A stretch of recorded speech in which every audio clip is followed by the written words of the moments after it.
él lo intituló de esa manera porque entonces los pentecostales le cuestionaron a él por qué razón había ido a la Iglesia Católica, porque entonces era ecuménico. ¿Ves? Entonces su respuesta fue: el Espíritu me ordenó que fuera. ¿Por qué razón? Porque él había tenido una visión 2 semanas antes, donde el Señor lo había llevado a Roma y le había dicho: te traigo para que veas el lugar donde próximamente serás invitado para proclamar mi palabra. Y luego, pues como resultado de eso, Lo que pasó a Pedro.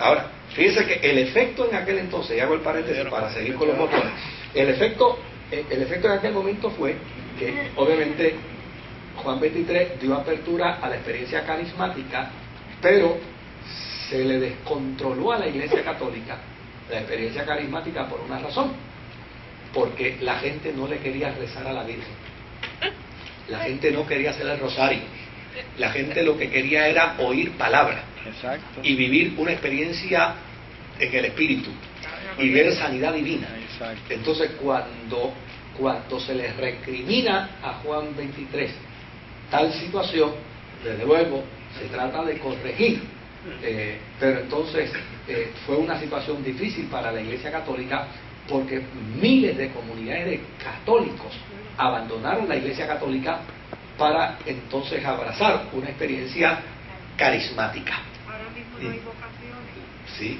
Entonces, fíjese qué interesante que hoy en día está la apertura carismática dentro de la Iglesia Católica, pero como requisito primordial es antes de cantar un corito pentecostal, antes de hacer un culto de sanación, como ellos le llaman, antes de hacer una experiencia carismática, hay que hacer el rosario. María. Sí. Hay que trabajar con el credo y después entonces se permite la experiencia. ¿Por qué? La intención de esto es afirmar primero la experiencia católica. Ahora, permítame volver de nuevo acá. Era simplemente para decirle la diferencia que hay entre una secta y una denominación. Esta historia que narró en la primera visión José Smith tiene sus serias dificultades, desgraciadamente narradas por él mismo. Él narró esta historia por primera vez varios años después de haberle sucedido.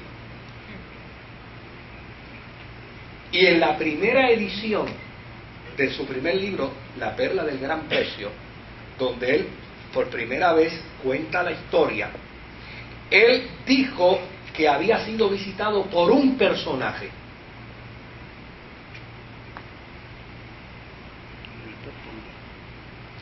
En su segunda edición, entonces se dio cuenta de que no encajaba bien con la historia real, entonces dijo que eran 2.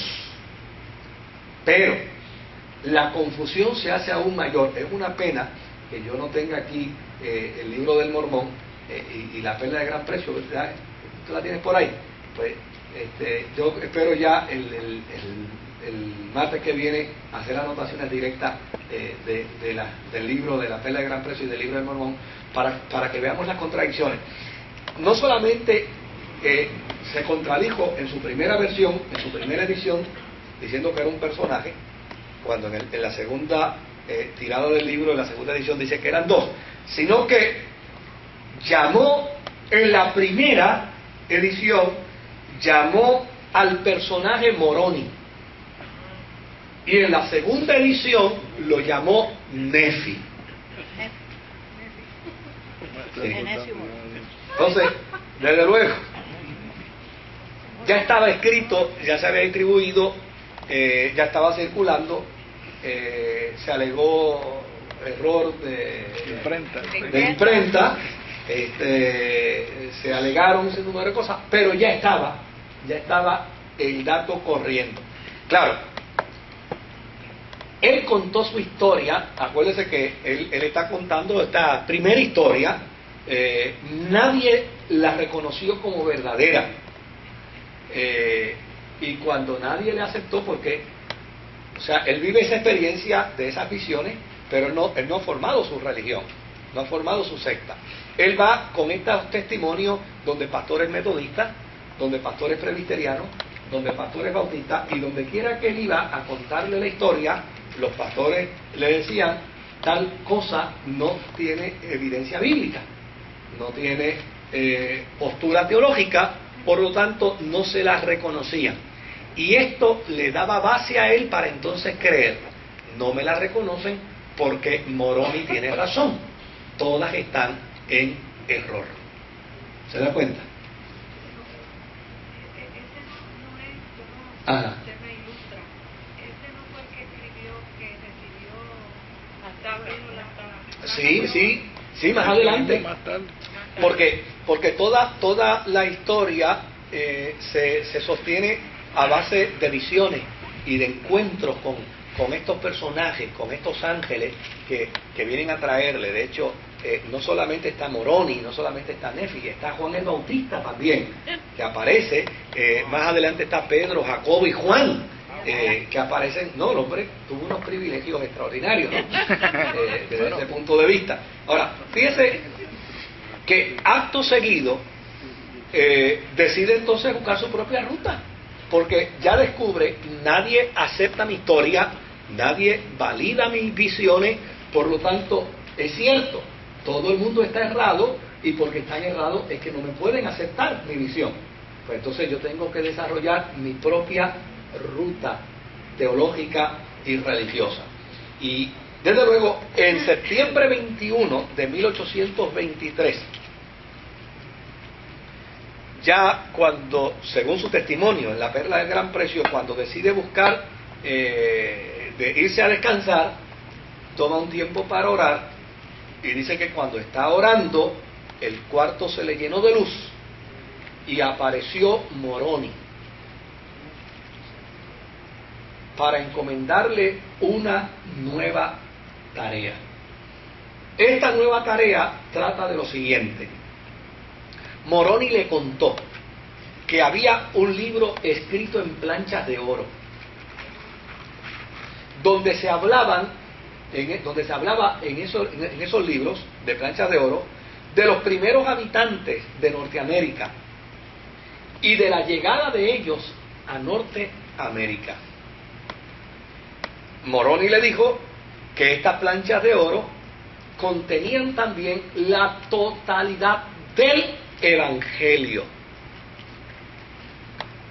cuya totalidad no aparecía en la Biblia que los evangélicos tenían. También se le dijo que se le iban a entregar 2 piedras a manera de arcos de plata. A estas 2 piedras él las llamó el Urim y el Tumim. Entonces, estas 2 piedras se las daban para que él las pasara por las tablas de oro, y estas piedras le iban a traducir, porque era un lenguaje antiguo, arameo, griego, esenio, hebreo y árabe. ¿Ves? Entonces, de luego, estas piedras, el Urim y el Tumim, le iban a traducir el idioma en el que estaba escrito, porque eran 6 idiomas en los que las tablas estaban escritas, en esas tablas de oro. Entonces, el Urim y el Tumim era algo así como un rabo de ratón de computadora, ¿no? Que un mouse. Entonces se podía colocar y más o menos podía cliquear y ahí obtener la información en el site de manera clara, como para él pudiera ser comprensible. Desde luego, note bien, que esto es un mundo de fantasía. Es una fantasía. Y entonces Claro. trajo a Jesús como Clark Kent en una... Exactamente. Entonces, mira qué interesante. Yo conversaba con mi esposa hoy sobre el particular y le decía, si él apareciera hoy con este embeleco, nadie se lo creería. ¿Ves? Pero estos movimientos se dan como resultado de unos vacíos sociales. ¿Ves? Hay unas necesidades. Este era el tiempo donde la gente soñaba con encontrar cosas extraordinarias en América. ¿Ves? Cuando buscaban oro. Entonces, desde luego,